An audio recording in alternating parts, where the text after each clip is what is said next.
মাছ নিশা নিবিড় অন্ধকাৰ, পৃথিৱীখন নীৰৱ নিতান। এয়া কান্দিছে কোনে? কাৰ অশৰীৰ আত্মা এয়া? কান্দি কাটি হৈছে বাউলি। বানপানীয়ে লৈ গ'ল সকলোকে মহমূল কৰি। স্বামী গ'ল কোনোবেগ নিৰাকাৰ জগতলৈ। কপালৰ ফুটাই মচ খাই গ'ল। অকণমান পোনাকণে বুজা নাই একো। সি সোধে, তাই দেউতা আজি নাহে নেকি বাৰু?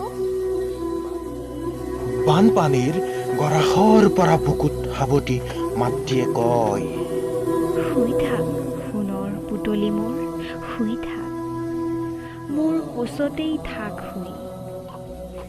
ৰাতি শুৱাবলৈ আৰু সৰহ পৰ নাই, নাকান্দিবি বাচা ধন।